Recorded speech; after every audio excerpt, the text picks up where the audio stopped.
Hey, hey, hey. Do you love champagne?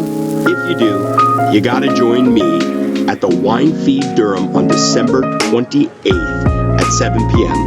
My friend and colleague, Deb Lewis, will be sharing her wonderful knowledge and beautiful champagnes from the Vintage 59 portfolio, and Chef Kevin Durkin will be providing a few tasty treats to pair with these champagnes.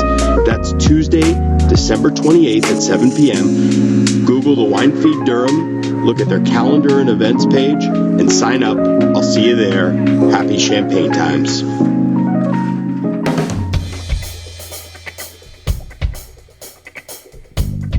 Thank you for downloading, subscribing, and telling your friends about the North Carolina Food and Beverage Podcast. This episode is sponsored in part by Spot On, tech that helps your business grow. Request a demo at spoton.com. And Joe Van Gogh Coffee, serving the community from seed to cup. And now, the cork in your wine and the bubbles in your brew. It's Max Trujillo and Matthew Weiss. Hello, and thank you for listening to the North Carolina Food and Beverage Podcast. I am your co-host, Max Trujillo. And I am your co-host, Matthew Weiss, and we are in a fresh new studio today. Thank you to Queeny's in Durham. We're recording here, and we are with the brain trust of Queeny's and Kingfisher to tell us all about their goings-on here. We have the royalty of the place, Mr. Sean Umstead, Ms. Michelle Vanderwalker, and joining us also their partner, King Kenney. Welcome, everybody. Thank you. Thank you. Glad to be here. Yeah, King is not in the room. We're in a sealed in a glass case of emotion here. King is off-site somewhere, parts unknown. We don't need to know. We're going to ask questions. We're not going to ask that question where you are. But I'm kidding when I say the glass case of emotion. I'm saying we are in the podcast studio, not at the kitchen, but in Durham at Queeny's podcast studio, which is not your common thing you have in a burger joint, to say the least. So maybe let's work ourselves from there, and we'll work ourselves out. Michelle, you did the kind of the design inside of this room, is that right? Yes, I did. And why? What are we doing? Why do we have a podcast studio inside of a burger joint? As a studio artist, I spend a lot of time by myself in my studio, and I've always loved listening to podcasts and audiobooks. And when we looked at this space, there's this concrete room. It used to be a safe. The walls are almost 2 feet thick. So I decided to delete all of the available storage space that we would have and turn it into a podcast studio instead. And then the walls are made of leftover foam from my upholstery projects. Yeah, I mean, I love clapping in this room. It feels nice and tight. It's like a good room for audio. This is a good room to record a podcast in. And I just thought that it was because, I don't know, when you guys were on our podcast originally, like 4 years ago, and it was in Max's basement, that you're like, this is horrendous. And we're going to give these guys a real place to record. And and that's what inspired you. Yeah, so we're going to move in rent-free. Yeah, we'll be recording and we'll have a tab on the burgers and the downstairs cocktails. So don't worry about that. We'll pay it quarterly, probably. We'll go from there. No. So for those that don't know, and we'll give a little refresher, both Sean and Michelle were on before I want to say you were the last people to ever record in my basement at my house before we moved the studios to the kitchen in downtown Raleigh. And so a lot has transpired in that time. And you both opened up Kingfisher, which is directly below where we're sitting at this moment in downtown Durham. And I think it's next door. No, it's downstairs. Below? Oh, it is below. Yeah. And never correct me, Matt. And only 5 more times. You're not the first person to think it was next door. It's something about coming up those stairs pushes you into a different building mentally. Yeah. But Kingfisher is subterranean. Right. And but right here, I mean, right next to the Durham Hotel or across the street from Alley 26, M Sushi, right around the corner. So if you know where you're at, that's where we're at. We're in the heart of Durham. And right above, I guess aptly named, you've got the Kingfisher downstairs, and above you have Queeny's. I'm calling it a burger joint. Am I right by saying that? It's much more than a burger joint, right? It is much more than a burger joint. Please explain. Sean. Yeah, we did have a burger joint and have a future burger joint called Queen Burger. It was what we did during the pandemic when bars weren't allowed to open. We turned our parking lot into a burger pop-up. We cooked smash burgers outside for, it was literally 365 days of smashing burgers, and it was really well received, and we kind of found a new way of accessing the community and kind of doing our style of hospitality in a way that I don't think we necessarily would have ever done if it wasn't for the pandemic, like forcing us into a food kind of space. Yeah. Which, you know, I think I'll probably hit this a lot, but I think the pandemic has offered lots of interesting lessons and opportunities if you kind of view those as such. So no doubt. We learned that we could do food. We also ended up hiring our first chef during that period. So we had our now chef at Queeny's, Steph Bell. They are originally from Iowa. They were working at a brewery. They moved during the pandemic, and it was just a really nice fit. So we got to start ideating on what a real restaurant would look like. At the same time, this space was on its way to being a gluten-free bakery. It was, I'd say, a fifth built, and unfortunately for them and many people who were in the middle of projects early in the pandemic, they had to stop. So we had this combination of doing food and like getting a handle on what that meant for us, having a restaurant that was being built above us, empty and waiting for a tenant, and those two things kind of came together for us to do Queeny's. When we thought about what we wanted in this space and for this community, it seemed like it needed to be more than just a burger joint. You know, it's a big space, and what we wanted to do was kind of add to the fabric of an already really good food town.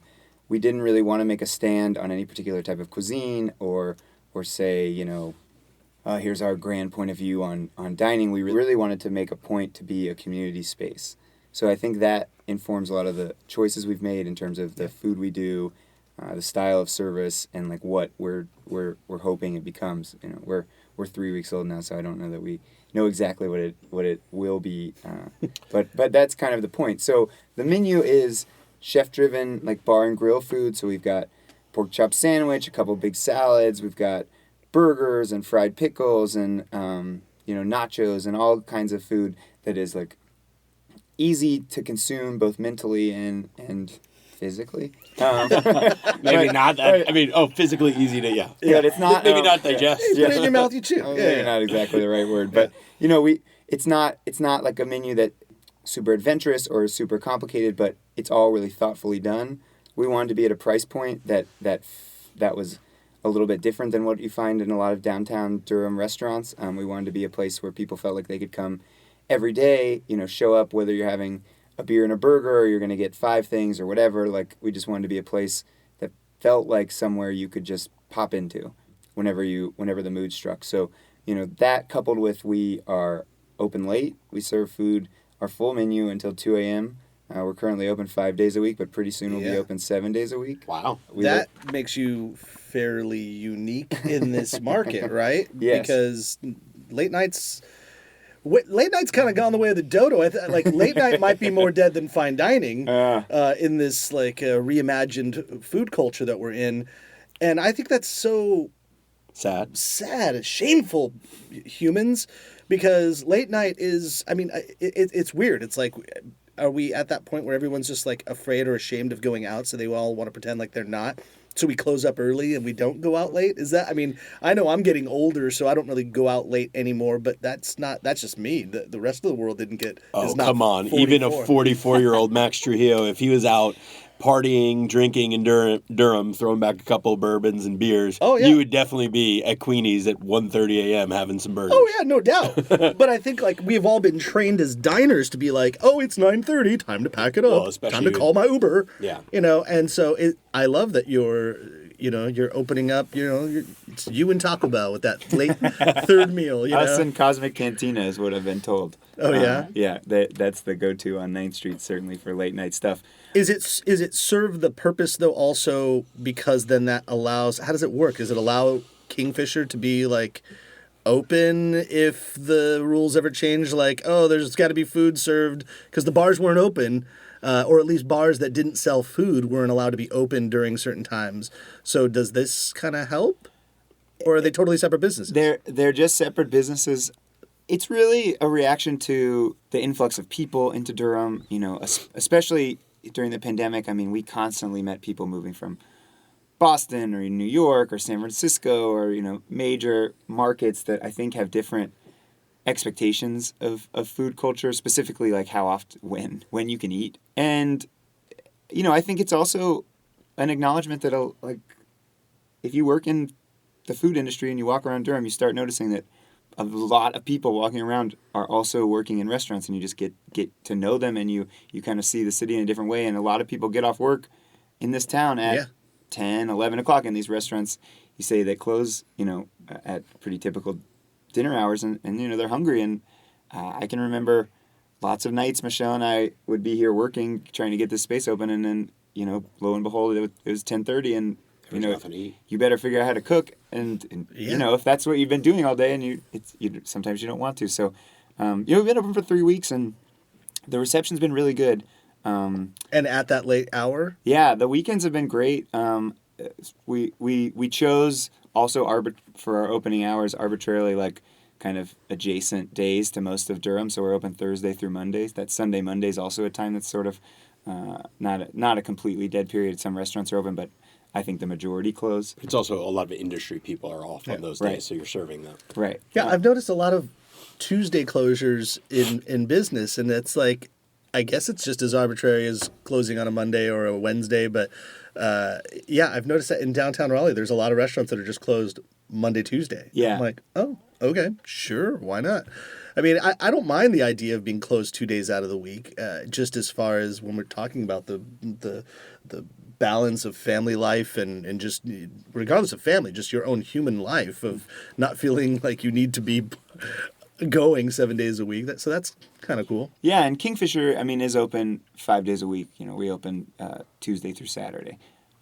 So we certainly have run that style of business for a while. I just feel like we wanted to concept something that could, pretty consistently be available to the community, and that's what informed a lot of the decisions. We talk to all types of entrepreneurs, restaurateurs on this podcast, and some of them are making innovative new tacos or salsas, and they're perfecting the classic brisket, but they are all working to turn that love of food into a business, and that's often the bigger challenge. Our newest sponsor is here to help. Spot On works with popular local restaurants like the Ruddy Duck Tavern and the Village Market in eastern North Carolina, getting them set up with new technology they need to stay competitive in this industry. It's the kind of tech that the chain down the street is already using, but made specifically for you, such as a cloud-based point-of-sale system that not only takes orders and payments, but also ties in online ordering to takeout and delivery. Then it breaks down all the data so you can tweak your menu or set your staff schedule. From fine dining to food trucks, Spot On's integrated restaurant management system can help make running a restaurant less stressful and more successful. And you can get this end-to-end solution built specifically for your needs by a real person, Tanya Maniwo. She's a local Spot On account executive, and she'll be your partner the whole step of the way. Give her a call, 858-213-7820. That's Tanya M at spoton.com. Joe Van Gogh coffee. Yeah, you got to open yourself up. You're having this Home for the Holidays 2021 blend, which is unbelievable. Matt, are you getting the cranberry, the hazelnut, the milk chocolate? That's so funny. I was just going to say cranberry, hazelnut, notes of milk chocolate. Were you really, Matt? What? Of course. So the origins of this coffee are a little bit of a blend. You've got Ethiopia and the Americas, kind of Central and South America. This particular blend is notable because Joe Van Gogh has been spreading good cheer with local Habitat for Humanity affiliates every holiday season since 2009. Every bag sold, they donate 50 cents among Habitat Humanities in Durham, Orange, and Wake counties. They're proud to continue their partnership with the community and hope to encourage you to help build this holiday season with your local Habitat for Humanity. So find your local Habitat for Humanity and catch up on their latest volunteering projects and events. Habitat for Humanity transforms lives and communities by helping families purchase safe, decent, and affordable homes. Happy holidays, everybody.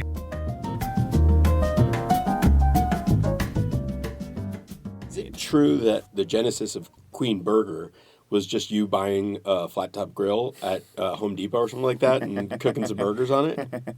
Well, yeah, I think Michelle and I. Well, I guess really, what we did first is we, I think you probably had this conversation with lots of people, but like at the beginning of the pandemic, we didn't do anything. We just thought it'd be over. Yeah. Event Yeah. soon, quick, Like quick, 2-week lockdown, and then we're gonna get back to it. Yeah. So we did an Instagram live show every day for the first 100 days, where we would teach people how to make cocktails. It was all You would do Kingfisher some centric. dancing. It was I would dance. It was super fun.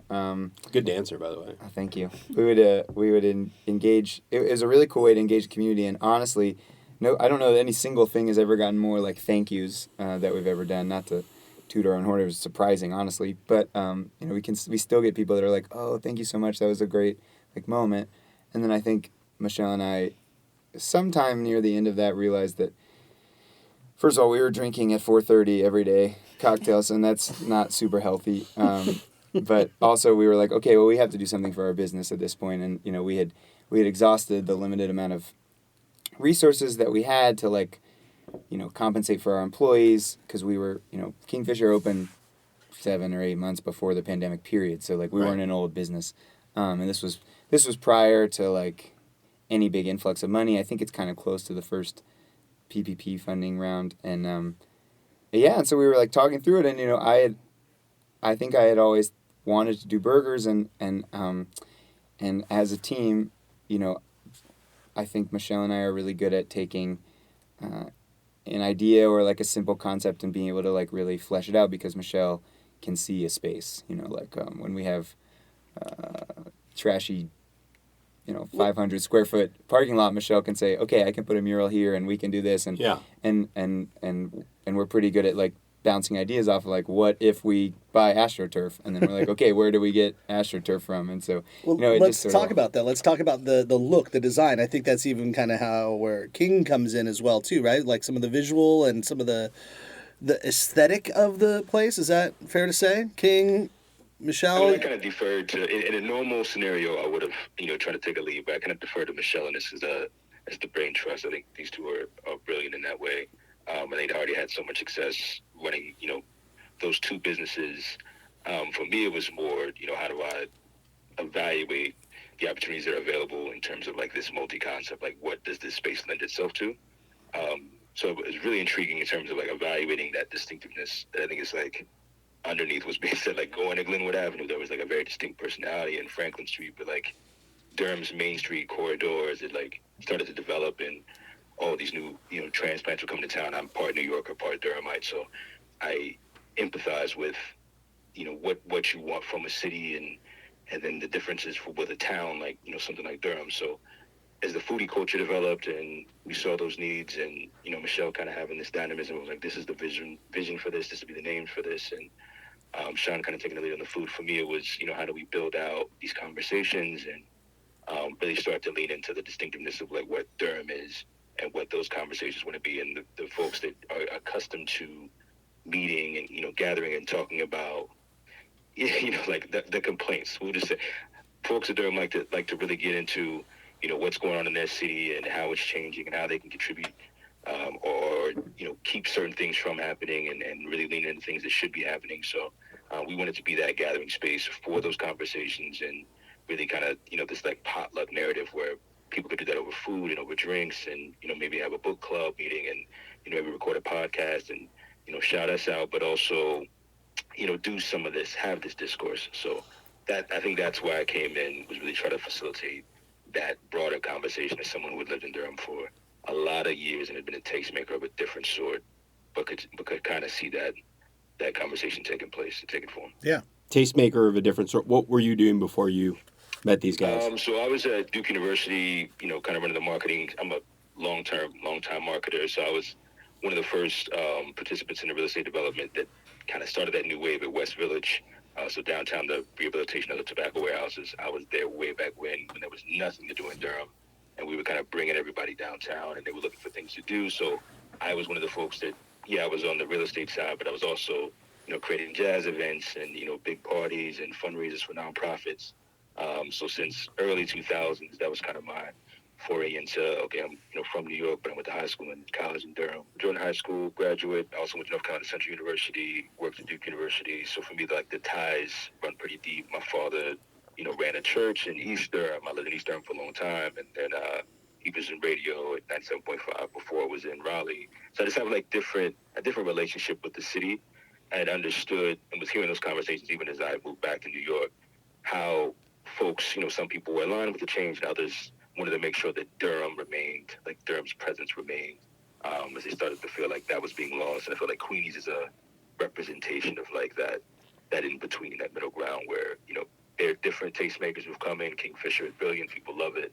How do we aesthetically, bring some of that value in, have folks that maybe are new that didn't have that relationship prior to, like myself, but also, love and admire that and really want to join in. So just wanted to kind of be that safe space where people can come. I think that's really cool. Yeah. How did you guys meet?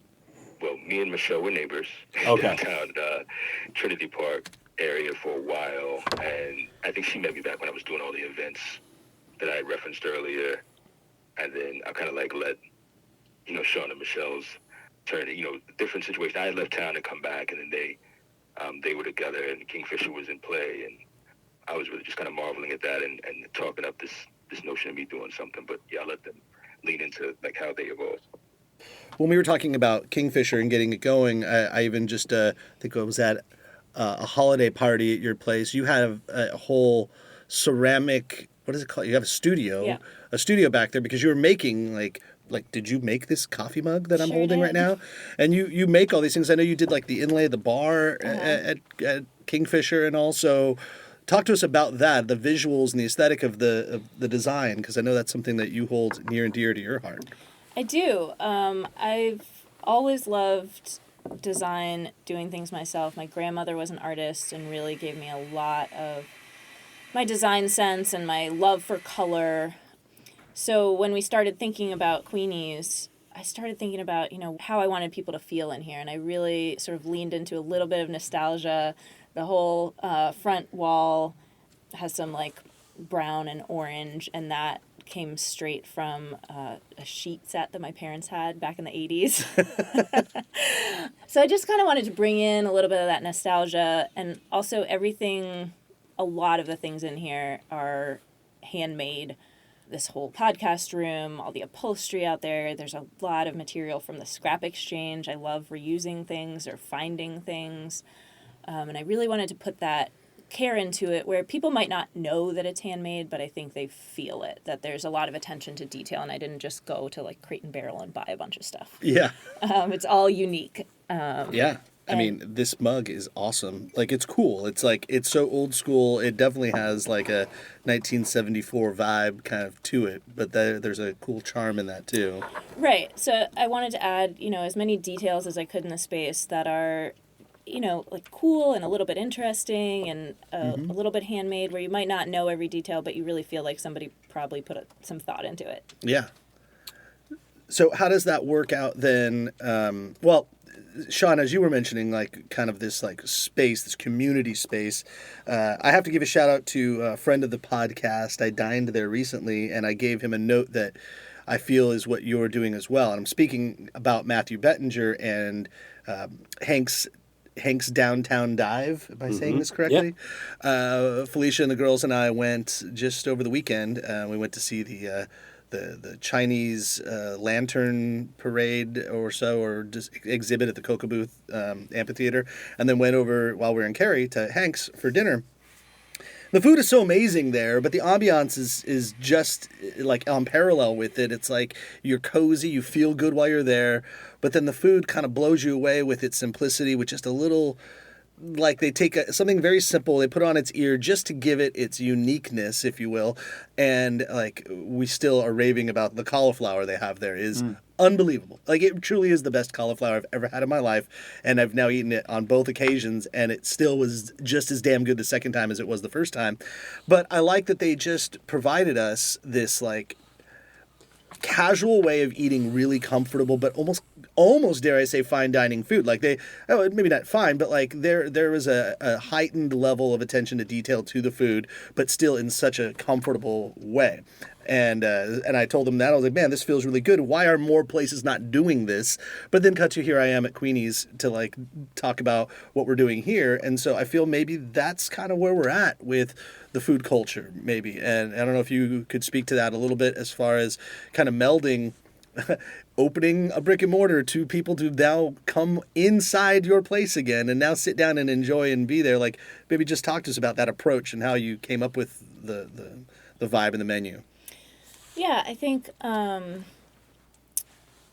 for a lot of years there was a real focus on chef-driven restaurants to the point where aesthetics didn't matter at all, or very little. And the comfort of diners didn't matter so much. So we would go in a lot of places that were momofukation. Yeah, that's what I think it's called. There were places that were so loud that you couldn't talk to each other over a meal, or felt cold. Either were literally cold or just felt cold in the design.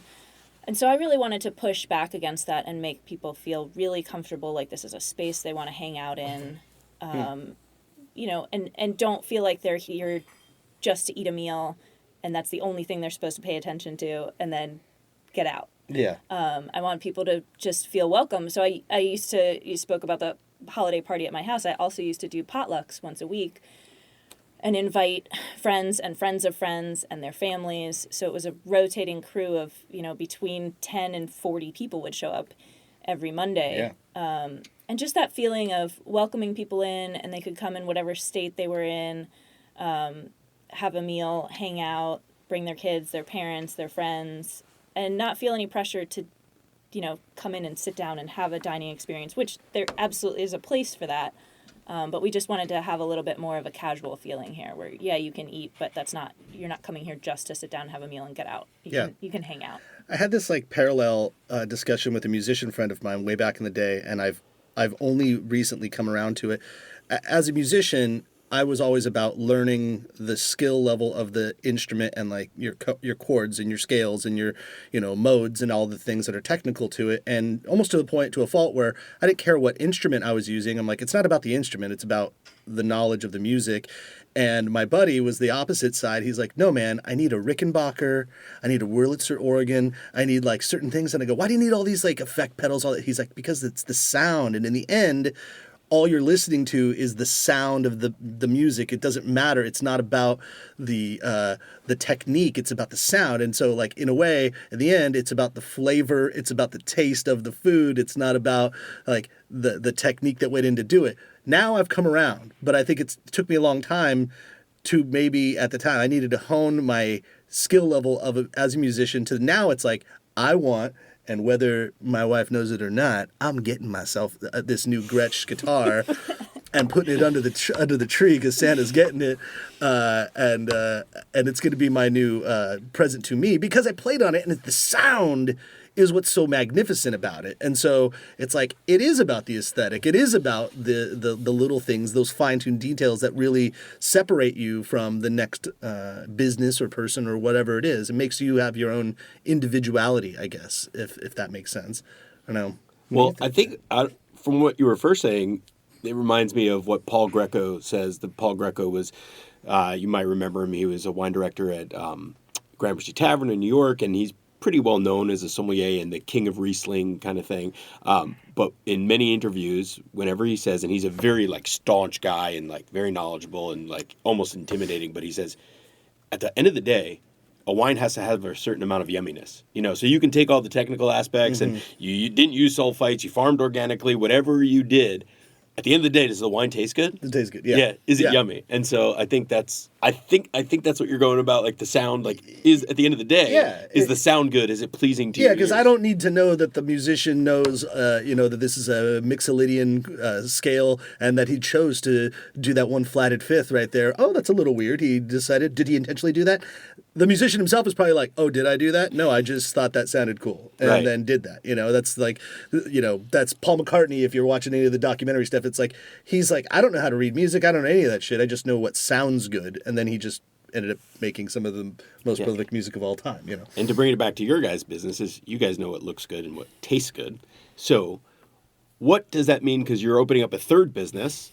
This is not even 3 weeks old, but there's going to be a new iteration of Queen Burger. Right. Because you're not doing enough. Right. Well, we do. I think we seem like we do a lot, but we honestly just try and take advantage of the opportunities that seem like they're right. I don't know that we have said no to things. So we're not just doing things just because to like do let's things. go. Yeah. But Queen Burger will be down by the Durham Bulls ballpark. It will be a very direct, iteration of what we did out back that was embraced. It was kind of wildly voted Durham's best new restaurant in the Indie Week, which was super cool. And I don't know, that kind of, it's all about confidence sometimes in this stuff. So, like people say something and you're like, well, I guess if you said it enough, we'll believe it. So, it was What really... was the secret to the burger, by the way? What's your grind?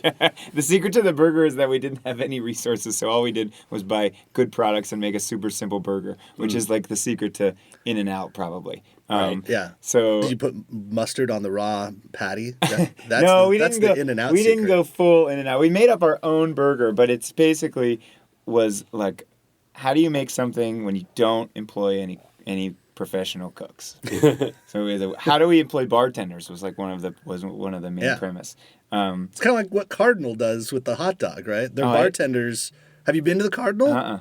Oh my God! Please come to Raleigh and let us show you. And even they're opening up more places out in Clayton and I think even expanded areas. But let's they themselves They boil it in beer, right? I believe so, and then put it on the. And they have rotating, a flat top plancha, and they just they have the split top burger. I mean, split top hot dog bun.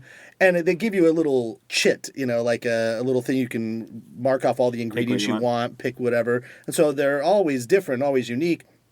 But they're bartenders, and they're just sitting back there. They're not like cooks, but also they're like, let's not think too hard about it. We're making hot dogs, folks. I mean, everybody can make one if they're at home. So it's to feed the beer.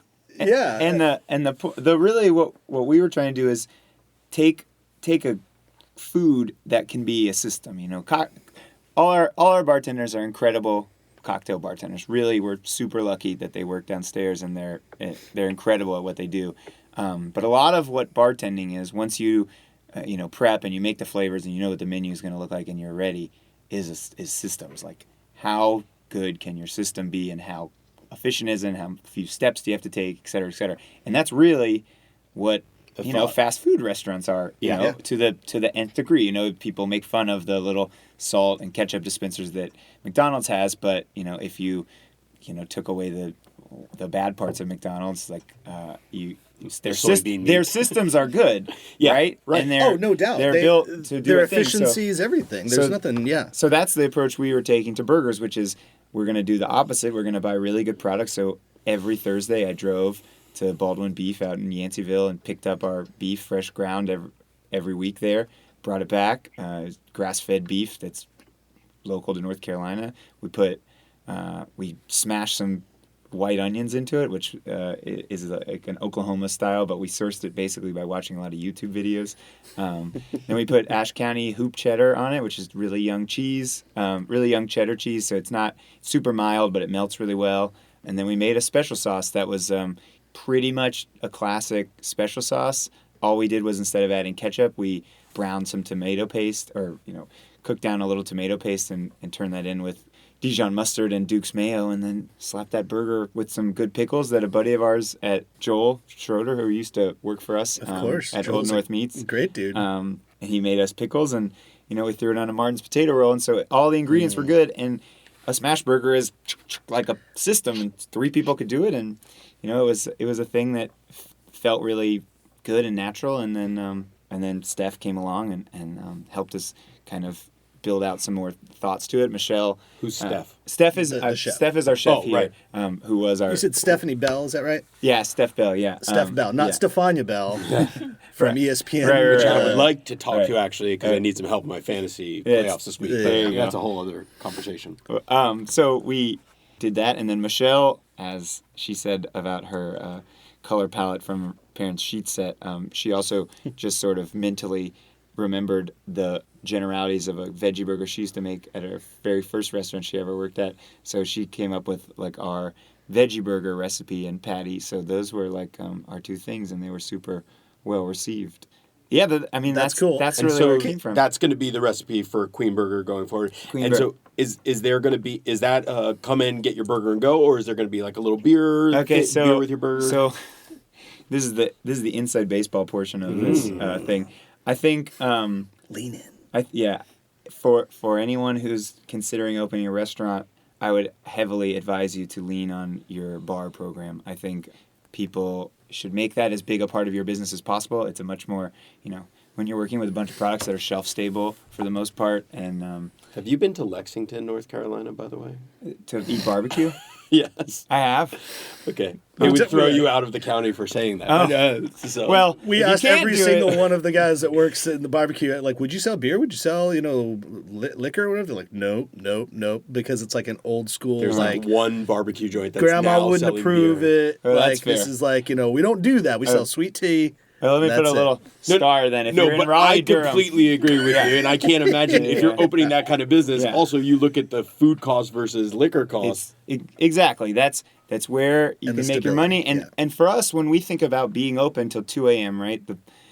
I think one of the reasons we can do that is because some restaurants it takes 6 people on a line to make all their food. Some restaurants it takes 1 person, and if you can be the one person cooking, if it's slow, if your bar is busy enough, or you have, if that is a point of view of your restaurant, it can supplement that, and you can look at costs all kinds of different ways. So to me, to get back to your question about what Queen Burger is going to be, I think a bar is always sort of a central part of what Michelle and I create, because that's where Kingfisher came from. That's the business we understand the best, and we see that is like a really if you can make that the consistent part of your business, it can supplement some of the more difficult things. Yeah. And so Queen Burger will be a fast food restaurant with a bar, basically. Nice. Yeah. It is going into the former Only Burger space, so it is a burger shop through and through already. We are building out a bar, and we're going to tear out the storefront, so it'll be completely operable. So like the whole thing can slide away.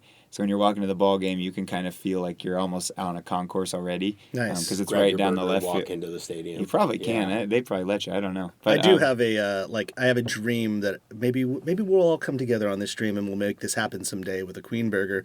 But I see, like an empty Carl's Jr. or what is it called, Hardee's out here, or like like a defunct Burger King or something, like a business that was once one of these big companies. I want to take over one of those and turn it into a mom and pop shop and like use like all of their kitchens because they're so efficient and it's done so well. It's like the rebellion operating a TIE fighter. I want to be Poe Dameron in a TIE fighter and be like, damn, this thing can move. Yeah. Because it's built right, and I also like what it says without saying it. Sure. It's like, yep, we took over McDonald's and now it's a Queen Burger, or now it's Queen, or whatever it is, Tony's Taco Tube or something. well, That's what I want to see. There's an empty McDonald's 2 blocks from They tore here. it down. It's gone? It's gone. I today. think that's part of the empire is like they cover their tracks. They don't want. They clearly did. They don't need. They don't want you. I just saw Hardee's in Nightdale near where Cashing in. Crafton is, and I've been like looking at it, and it went from a Hardee's, and now it's a cookout. Oh. It's like they all were like, oh, empire to empire, all right, you can take it. We ain't letting the public take this thing. I guess when things get torn down or close in Durham, they get torn down and built taller. So Yeah. someone's putting in an happening. apartment complex there. Yeah. So I have to ask you guys a question, and this is not to be gossipy, but I think it's something to understand within the industry. And it's akin to actually somebody else that we're going to have at some point on the podcast, like the University Club of Kelly Santinel and Jessica Lee. They were married, had that space, have a kid, got divorced, and still run that place together. You guys are now going to be running 3 restaurants. We're in a relationship and are no longer. How do you maintain a... How does it work? How do you... Well, the word I want to look... How do you maintain a positive work life in that sense? Yeah, I think it takes a lot a lot of effort from both of us. I think it takes a lot of conversation. It takes a lot of work. It's hard. We were already talking about maybe separated when we signed the lease for Queenie's. So we did that with the conversation of, do we want to do this if we're not in a relationship? Mm-hmm. And we decided to go forward with it because we really respect each other as business partners. We work really well together and our skills are very complementary.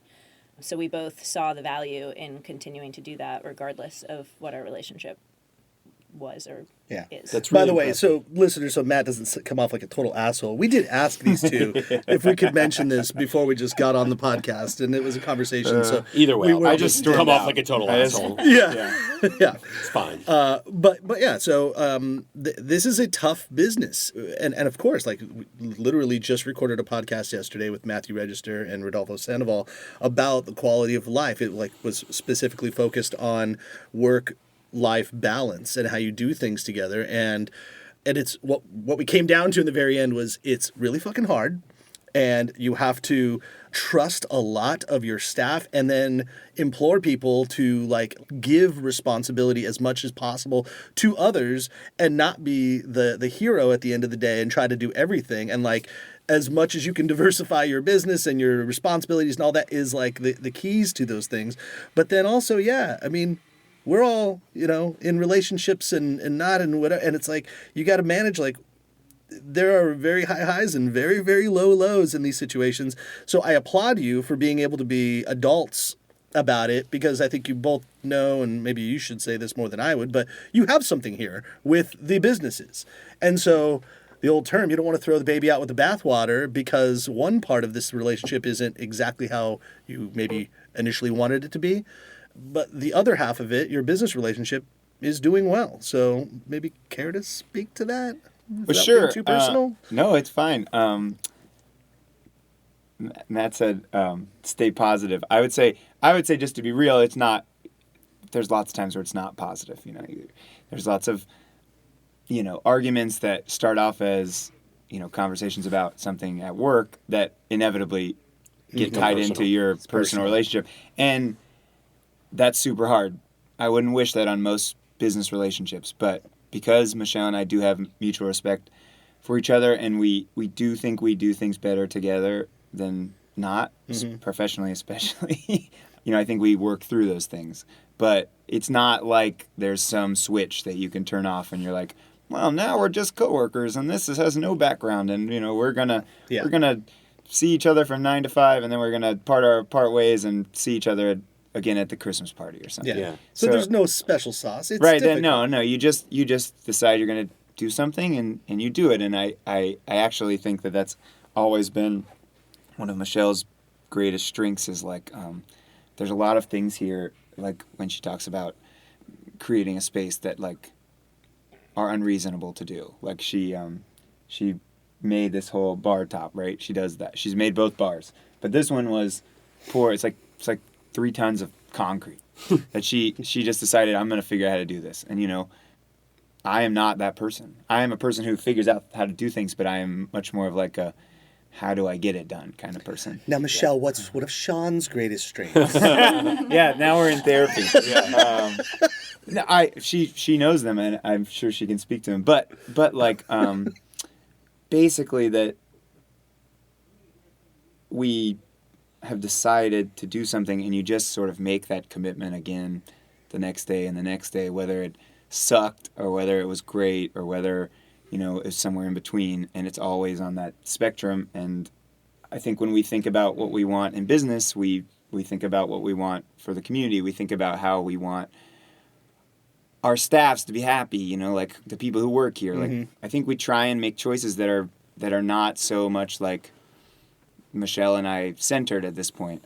It's fun to make spaces and create things together, and so we try and make choices that are proactive in that way. And if you have a value system or a mission, it's a little bit easier to fall back on it when you do have those just it's so hard kind of moments. Well, and do you have specific roles in this company separate from each other? Like, have you defined those roles to where each of you can kind of have their own space? Yeah, I would say they're not defined, but we definitely have our own lanes. Like I do the design and I fix things physically, mechanically. King's laughing over here on the phone. I make, If there's something to be done with a power tool, Michelle's doing it, not me. yeah. So I'm like the space person, designer and fixer and that sort of stuff. And Sean is the people person and the paper person and the tech person. More operations. Way more operations. And I really appreciate that. And and I think there's a little bit of overlap here and there. We both bartend, we both manage, we both work with staff, but I think having our own lanes that just overlap a little bit is really helpful. So we're not trying to do the same thing all the time. We kind of just leave each other. Well, and that too, sometimes like you do want to have overlap in certain lanes, because then someone feels like they're on an island when they're doing something they almost can feel like they have no support in a thing. It's like, well, I do all of this. And it's like, well, no. We all do a little bit of everything, but this one is the one you're kind of taking the lion's share of. I'll put the wet clothes into the dryer sometimes. Sometimes. Yeah. But Felicia's doing the laundry, basically. Like you should do something to make an analogy. But yeah.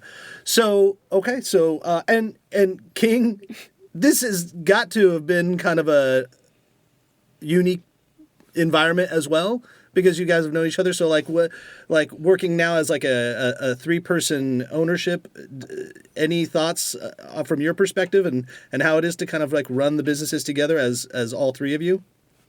I mean, it's unique because obviously they have this pre-existing relationship, and I've kind of been this like lone gunman in all of the ventures I've been in. So I think we're learning to communicate with one another and to kind of be in relationship with one another in this capacity, because I have a lot of the like crossover skills, but at my core, I'm a marketer, right? So like that's where I lean in, but there are a lot of other things where like I want to like position myself, but I recognize already like, okay, the front of house and back that they're going to do this. And it's going to be a steep learning curve, but I think it's been good because we all have a mutual respect for one another's capabilities and a desire to succeed in this market.